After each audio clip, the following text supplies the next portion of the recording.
From the wide world of the internet, one of the funniest things I have seen in some time has come to my attention. The Rock and Roll Hall of Fame has announced Rage Against the Machines is an inductee, or might be a potential inductee. Okay, I get it. Good job for them. But isn't that kind of the stuff that they're against? I mean, have they not listened to their politically fueled lyrics or their offstage antics of protests? I mean, I'm just saying, one guy got arrested at a music awards show for climbing up into the display and refused to get down. They protested at Woodstock. They shut down the stock exchange. I mean, if you're wanting like political Hall of Fame or political activism Hall of Fame, yeah, Rage Against the Machines, definitely.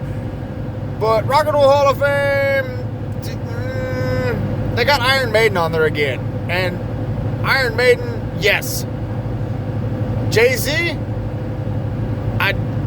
I mean, he did put out the album with Linkin Park, so, I mean, he's got more qualifications than, like, I don't know, LL Cool J? I don't remember LL Cool J putting out a rock album. I mean, I may be mistaken, but I could have swore he was a rapper. Foo Fighters? Yes! But Rage Against the Machines, that one's a little, confusing on the part of confused. Establishments such as the Rock and Roll Hall of Fame have certain standards that Rage Against the Machine, in my personal beliefs, I don't know about theirs, but I don't see that happening. Too politically fueled for the Rock and Roll Conservative Hall of Fame. I mean, half the bands that are in there, some of them don't deserve it. Now, if they had, like, Rock and Roll Hall of Fame and Metal Music Hall of Fame, that'd be a different thing.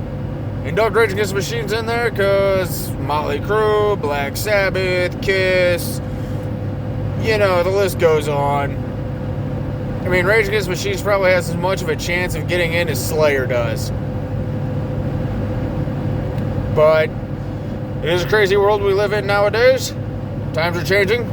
Maybe they will let some of those old fuddy-duds have relinquished their fuddy-dudness to the young generation that actually knows what the hell is going on and actually understands music and what it's supposed to do.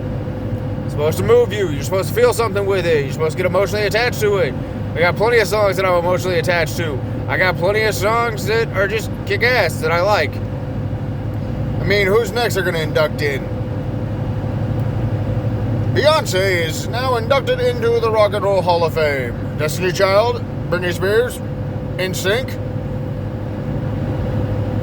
God, I hope not.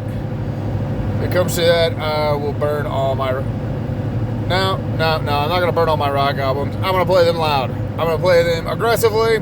I'm going to yell.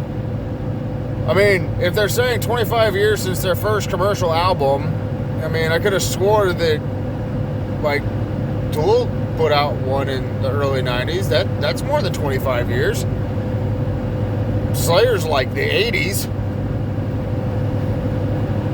I mean, come on. When are some of these other bands going to get in there? Plus, I mean, just give them in their own area. Be like, here's the people that would probably kick us in the shin and steal our booze and do all our drugs. We're going to put them in this little area.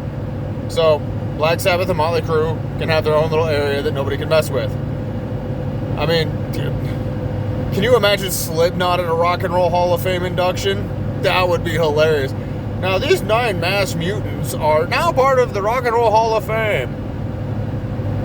Yeah, that's going to be interesting. Nominees also are Gwar, Slayer, and Lamb of God.